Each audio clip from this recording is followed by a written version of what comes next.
Welcome to another edition of Interruptions. Today, my next guest is a actress, a director. She has been in movies. She's been in TV shows like Blue Blood. She's been in one of my favorite TV shows, Queen Sugar. She has been on Teen Bounty. She's also been on P Valley, and a birdie, a mutual friend of ours, Mr. Michael Collier. She's going to be in the next project, a new Christmas movie coming out called Holiday Heartbreak. He told me to watch out for you, that you are a dynamo. So if you guys don't know who I'm talking about Chantal Maurice. How you doing this evening? I'm great, Otis. Thank you so much for having me. Good, good. Yes, Michael Collier told me to watch out for you. He said she's Wow. bad. She's a dynamo. I said, hold on, let me. We can Google now. I'm 49. Back in the day, we couldn't. You had to know somebody. Now we can just Google and look you up. And I said, whoa. Let me. I'm gonna tell you what I appreciate about this interview, by having you on, is you reach back out to me directly. So you are one of the few people that I'm interviewing, have interviewed, that I was actually able to reach directly and not through the publicist. So I Nice. thank you. Nice. Yeah, no problem. So my first question for you, and I ask all actors this question, because acting is not a job that um, that you just apply for. Far as you get a degree in it, so to speak. So, how did you get into acting? How did that come about for you? Yeah, so I've actually always been interested in the arts, Okay. singing, dancing, acting since I was a kid. Okay. So I started to take it a bit more seriously when I was about 10 years old. I got accepted into a performance arts summer program for middle school kids for Okay. drama. And Okay. that's when I started training in musical theater. So I started doing musical theater in middle school, and then in high school, I was also accepted into a performing arts high school program for drama in Columbia, South Carolina, where I grew up. So I was doing theater all throughout middle school, high school, and then Okay. when I went to college, I majored in it. But around that time, I was like, theater is cool, but I want to do TV. And my Okay. college didn't have an on camera program, it was all theater. So I actually Okay. started looking outside of school for acting opportunities. And ever since then, I've been hustling. You've been doing a great job. You've been doing a great job. Um, my next question is, what is it like um, to go on an audition? Most people always hear, well, we the public, we just see you when you have the part. Mhm. But what is the audition process like? So I like to say that auditioning is the actor's job. Booking the role is like the cherry on top. That's like the Okay. vacation. So Okay. we're consistently auditioning. So we deal with so much rejection, and it's not because, oh no, you didn't book this role because you're not talented. It can be so many other things. It could be that the director has somebody that they want for that part. It Sure. could be that you were too tall, too short, too whatever. So Okay. auditioning is our job. So what people see on TV and in movie screens, Hmm. that's like I said, the cherry on top with the bookings. So before COVID, on in-person auditions, you go into the room, the casting director's in the room. You typically have maybe 2 to 3 pages of audition material to work with. But Okay. now, because of COVID, all of auditions are self-tape, meaning Okay. that you tape your auditions either in the comfort of your own home at a self-tape service with an actor friend. You Hmm. have a backdrop, how I have here, a ring light. Okay. You can use an iPhone or a camera, and you tape your audition with an off-camera reader. So that the audition process has shifted now, especially because of COVID.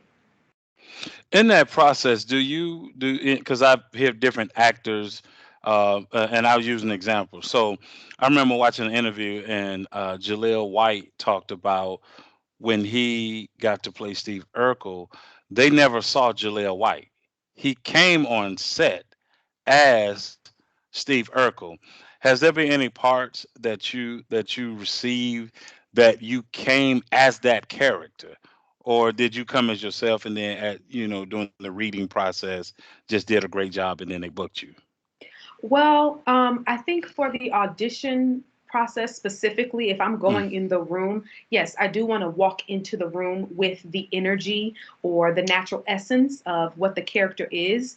okay. But the Steve Urkel is such a specific character. Like you have to go in as from head to toe as that character. Otherwise, it's a little different. But when you're playing like a nurse or a cop or Sure. something like that on a show, Hmm. you don't necessarily have to walk in a uniform or scrubs. But I think having the natural essence and being in Okay. alignment with who that character is, I think that's more important. Okay. Okay. My next question is, how do you, being a female, beautiful female, um, how do you navigate through the waters of Hollywood? When you hear about the casting couch, when you hear about just different things that male and female, have been through. How do you navigate those waters and keep your integrity? Well, I mean, I guess when you say in Hollywood, for me, I personally don't feel like I'm in Hollywood yet. So maybe that's a blessing and a curse because I feel like I haven't had to deal with any of those things. I mean, working through Okay. my agent, if I get an audition, the opportunity comes from my agent. So if there's Hmm. anything that's like wrong or that feels a little off, I can call her up and say, hey, something's not right with this. But 9 times out of 10, she's not going to send me an opportunity that she doesn't feel like is right. It's going to be a SAG after production. It's going to be of quality. We're going to be able to Google the people or see what's going on Right. with the creative team. But honestly, I'm grateful. I've never had to experience Okay. anything like that. But I mean, I know that that is other people's stories. Right. But I haven't Haven't dealt experienced with those it. things. That yeah. Is there any particular character you want play? Like, sometimes you'll let your agent know, like, hey, I don't want to play this type of character. I don't want to do this. I don't want to do that. I remember interviewing Tanya Williams, who played Olivia Winters on Young and the Restless, and I remember she said to me that she didn't want to play the Drusilla character, even though that's why they were calling her in. So when they saw the essence, of course, of who she is, right? They created the character Olivia Winters. So do you sometimes let your agent know, or have you let your agent know, like, type of roles that you don't want to portray?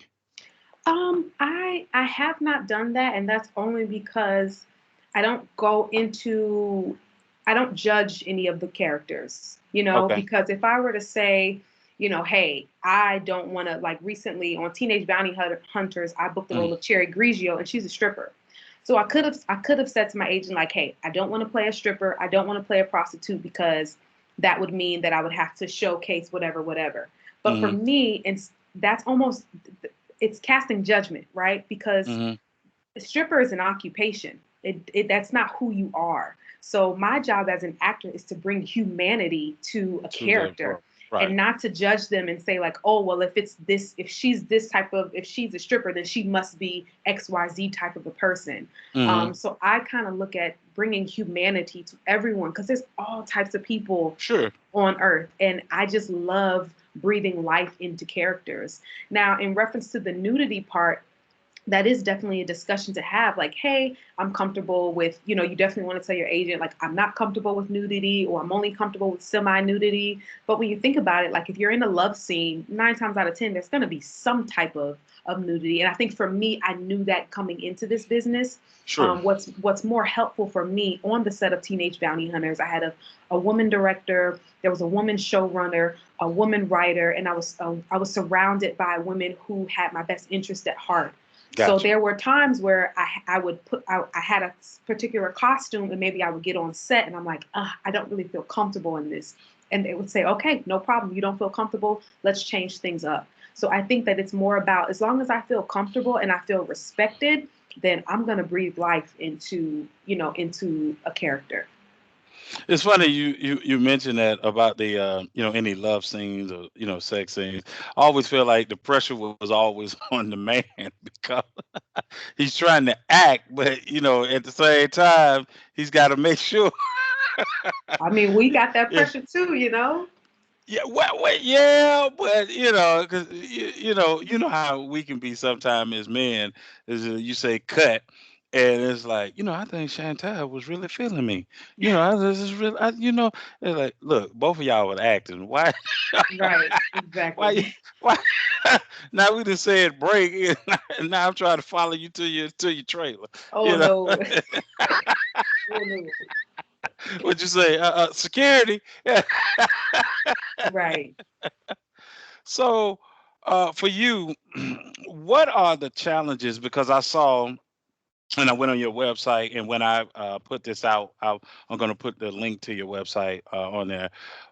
So I see that you also have gotten into directing as well, and so for you, what are the challenges of directing versus acting? Well, I will say that I have written some short films, but I haven't actually directed any films. So I am a filmmaker. Like I've written and produced short films. But in Hmm. reference to directing, I do more of, you can call it directing. I'm an audition coach. So Okay. I founded an acting studio, Co-Star Coaching, where I coach other actors for All right. auditions and I Okay. do career consultations and things like that. So in that sense, I am somewhat of, providing direction and giving them feedback. That's with the audition coaching. But for me and my career, I have produced films and I have written films, but I don't necessarily, that's not what sets my soul on fire. I did it in those times because I wanted to work on those projects. So I'm like, Hmm. I can't wait for somebody to cast me in this role. I need to create it myself. So that's what kind of pushed me to create the two short films that I did. So when you, far as producing the film, were you the executive producer or okay? So So can you talk about? I was just going to say, can you talk about because a lot of times you see credits, right? So you'll see executive producer, then you'll see producer, right? So can you, for the audience that'll see this, can you break down the difference between the executive producer and this when you just have a producer's credit? yes, so there are many different producers. You've got line producers, associate producer, like you said, an executive producer, and they all Mm, have different. They all function differently. So, like as a producer, if you were writing a film and I, said, "Hey, I would like a producer's credit on your project. I can offer you XYZ. I can give you a space to film, or I can donate this amount of money to it. I can get a producer's credit for." As okay. far as the executive producer, Hmm. that's exactly what you think of. Like that's the person that's in charge. So for me, when I executive produced my films, financially, it was on me. It Okay. was financially my responsibility. Hmm. So my first film, well, both of my films, I actually did crowdfunding. So I asked for help to fund these films because I didn't necessarily have the money to do so. So my second Sure. short film that I produced, Lorene's Got a Boogie, I raised about $8,000 to produce that film via crowdfunding, and then I was able to add, some monies on top of that. But I was in Sure. charge of the crowdfunding, in charge of getting the crew together, hiring everyone, down to everything.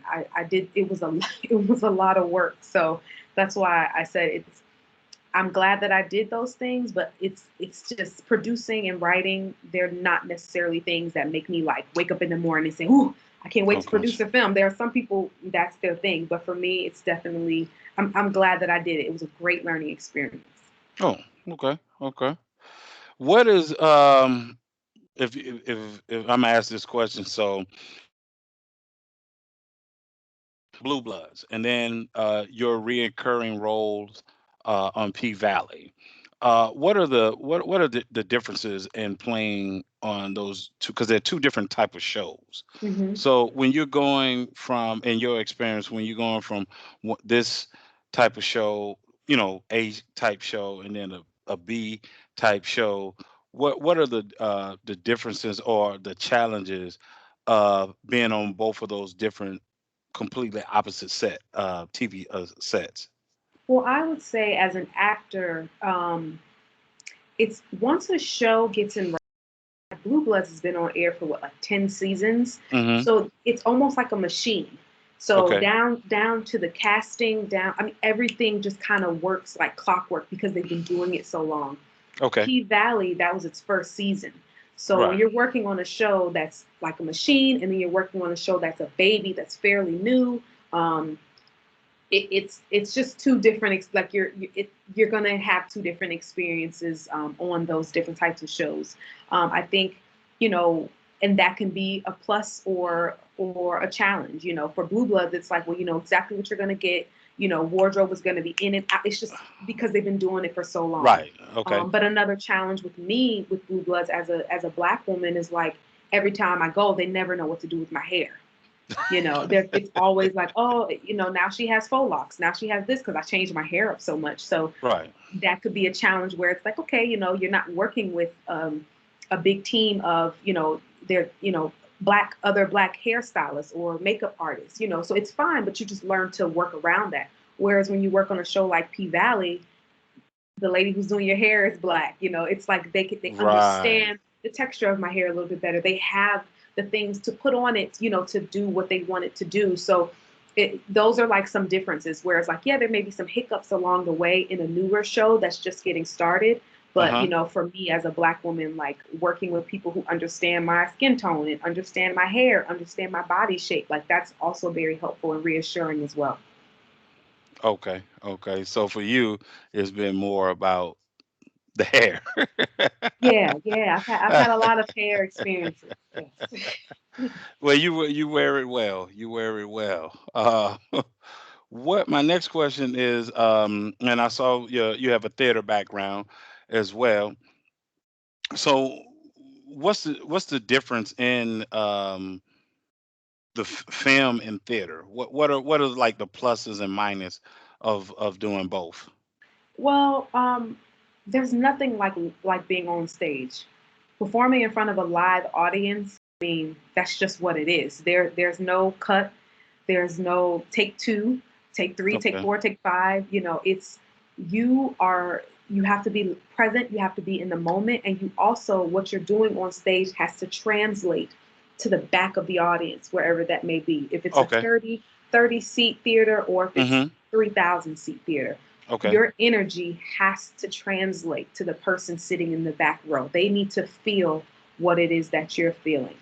And with theater, you know, you have these runs where you're doing the same show night after night after night after night. And as a performer, personally, I feel um, I'm motivated by the audience's energy. So if the audience is quiet and silent, you know, as a performer, it may feel like, oof, like I don't feel anything from them. You know, if the Okay. audience is on their feet clapping and Right. laughing or Right. crying, you feel that when you're on stage. When you're working in television and film, you don't have that interaction with the audience Okay. because once the Okay. audience sees you, they're at home on their couch, and you know that's that.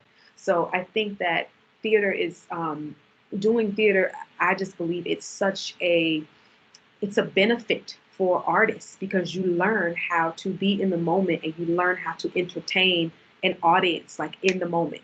So you Okay. have to be ready. Whereas film and TV, you know, if you mess up, you can take that back. We can let's do another take. Let's Okay. call cut. Right. So Okay. yeah, Okay. Yeah. And with theater, it's like it's live, so you it's like you we live, baby, you, we live. you better have it together. That's right, because the audience will let you know if they feeling you or not. You know, it's one of those things where I think you can, and I don't want this to come across the wrong way, but I think you can Hmm. kind of mask talent a bit when it's recorded and edited, you know. But Sure. I get what you're saying. when something's live, you can't fake the funk. Either you got it or you don't. But a lot of times we can mask that and we can pretend on camera and edit it and make things look all pretty, but on the stage, like I said, either you got it or you don't. Let me ask you this question. It's not even a question I had written down, but I'm just curious, so I got to ask it.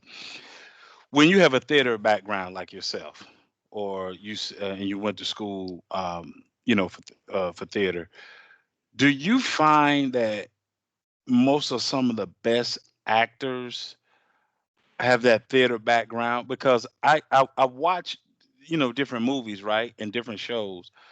And when you see somebody has a theater background, you're like, wow, because you're looking at them like, I really thought you was that character. So like you look at the guy, I can't think his name, who played on the Five Heartbeats that played Eddie Kane. Hmm. Okay, well he was found doing theater.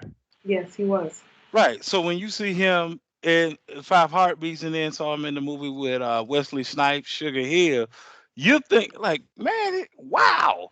But he's nothing like that.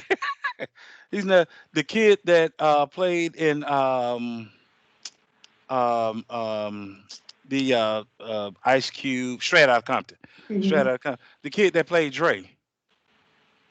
Hmm. Julia, like you're like how you. So do you find people like yourself that has that theater background, and you're coming in into playing a role that when you play that role, people are gonna really associate you with that role, but the people don't realize you're nothing like that person. Yeah, I mean, I'm probably a bit biased, but I do, Okay. for me personally, I do feel like theater trained actors are just top notch. You know, whether they get certain what not every theater trained actor gets the opportunity to become a TV film star, but in Mm. my personal biased opinion, I Hmm. feel like theater trained actors are just top notch. Yeah. Yeah, I had to ask that because I'm just always looking. I'm like, man, these people. And then you think about it. Oh, theater background. It's It's like, the wow. training. It's the Okay. training. It's just like if you're working out consistently every day. Hmm. If you're lifting weights, if you're eating healthy, your Hmm. body is going to show that. It's going to show off that hard work. And like Right. I said, if you're doing theater, whether it's community theater, whether it's theater in school or college, like Sure. if you're working on shows, like I said, you have to learn to bring it every night. You can't afford to get lazy. I do feel like when actors are trained in theater and have theater experience, it only elevates their performances in television and film. So, what was it like for you to work with the great, and I call him great because I've seen him in a lot of different things, the great Kadeem Hardison? Oh my gosh, that's my best friend for the rest of my life. Kadeem is so, it's interesting because I've done a lot of like what we call co-star roles, meaning that Hmm. I'm only on set for a day, or I'm Sure. not a part of it. I'm not a part of the big scheme of the overall show, but I've done a couple of episodes, so I've worked with a couple of people, and a lot of people, they a lot of act I don't want to say a lot of actors, but I've had some experiences where people, they kind of either disregard you or it's like you're not important, which I get because if they're working on this show every day, they're just focused on that. But working with Kadeem was like, it was such an honor, number one, because of who he is, but number two, because he is so genuine, humble, kind. Like, you don't always find that in people, especially somebody who's achieved so much as he has, to just talk to, like, in between takes. He's Right. dropping gems. In between takes, he's, giving me advice on in my career, and it was amazing working with him. Like, I really pray that we get to work together again. Um, I'm sad that Teenage Bounty Hunters wasn't renewed because we probably would have seen more of Right. Bowser and Cherry, but I hope I get to work with him again because it was really truly an honor. I don't come across many opportunities like that to work with legends where they're so like hands on and like, hey, let me give you some advice. Hey, let's run lines. Hey, you know what I'm saying? Like, he wasn't standoffish. He was Right. amazing, amazing to work with. Well, because that scene you guys had in the car, I was like, and that's why I was saying to you about the theater acting because with your hair and sitting there, 'cause I was like, wait a minute, hold on, let me watch this again. What going on?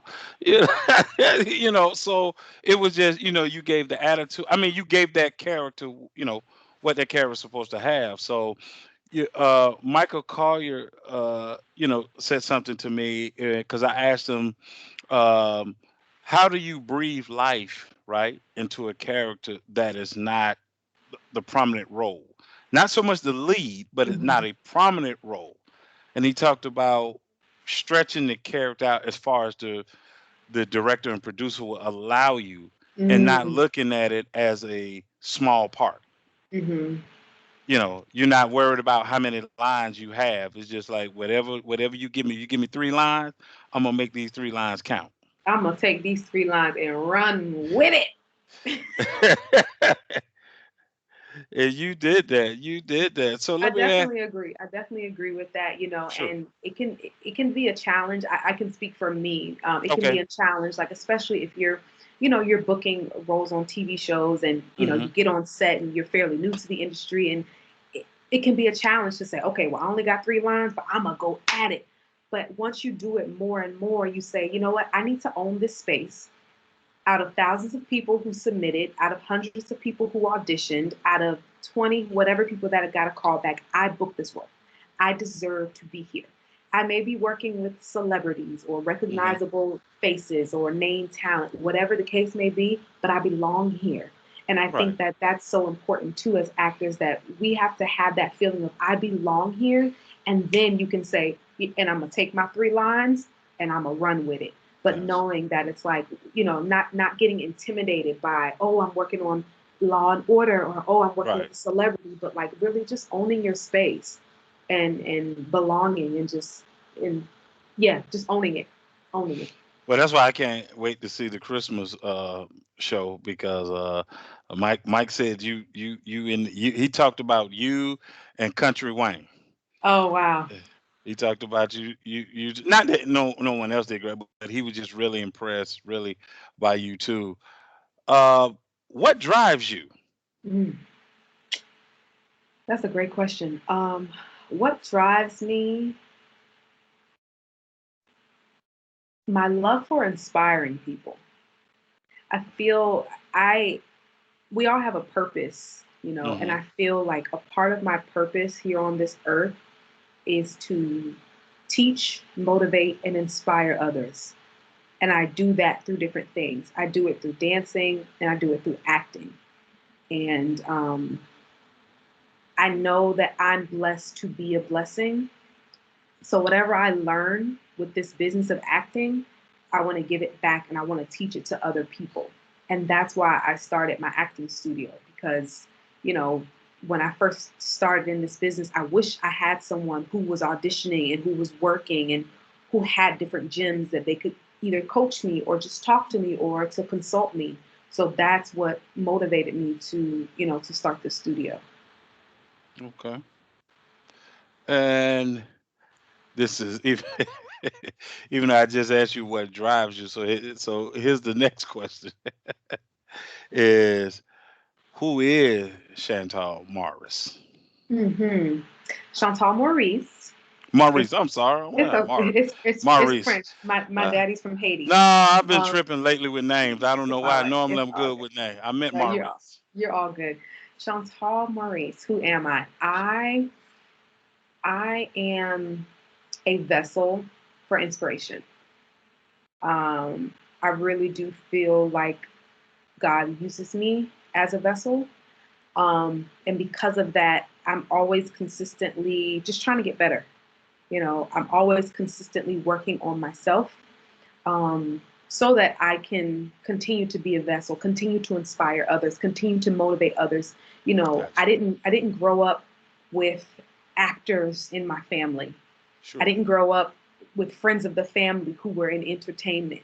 Sure. So as a child, it's not hard, but as you get older, it could be difficult to Hmm. imagine something for yourself or manifest something for yourself if you've never seen it. And I want to be the reason why somebody continues to pursue their dreams. I want to be the reason why someone doesn't quit on their dreams. So that's why I It's consider good myself to inspiration. be a vessel for inspiration. Yeah. That's good. When you do your next short film, or your next big film, far as you producing it, who I could see you in a role with? I Tell me. mean, no, because you guys face, it's just is it Dennis White? Okay. I actually did a film with Dennis White. What It's did you called do? Yeah, it's called All In. So it played on BET BET Plus, BET, no, BET Her, excuse me. It aired on BET Her earlier this year. It's starring Little Mama, Dennis Okay. L.A. White, Rob Riley, and Jim Jones. We didn't have any, Dennis and I didn't have any scenes together, but we're both in that movie. So yeah, I Okay. would love to do something where we have scenes together, definitely. See, I'm over here creating stuff. See, I just, just regular producer. Just regular producers. That's Just get, right. yeah. Just give me a little credit. Just a little Producer credit. credit. Throw that But over I there. do have something for you. I'm not gonna say on camera what it is. I'm gonna shoot you an email when you get it. Tell just when you get it and look at it. Just seriously, I when you get it, just get back with me. Okay. Just Okay. I got something for you. Oh, I wow. got Okay. something I Awesome. got something but I do appreciate you blessing me with your presence, coming on the show, taking the time out. I know you're working and everything. Please stay safe out there. I know when you're having to film and audition, well, not the audition part because you said they do that totally different. But when you're filming and with the pandemic and everything, I had just want to make sure that you're safe and everything. So Yes. keep doing what you're doing. I will, like I said, I'm gonna put your website out so everybody can see it, and just make sure you stay safe and stay blessed. And we want to have you on again, maybe with another actor, and kind of you guys break down more and more about what acting is, because I Mm, think a lot of times people want to see, they see what you guys do and everybody think they can do it. And yes. not understanding that is not as easy as it looks. So Facts. Yes. so I appreciate you coming on the show. And once again, thank you for your presence, and all that you're doing. And just stay safe and stay blessed. Yes. Thank you so much for having me, Otis. I appreciate it. No problem. Peace. All right.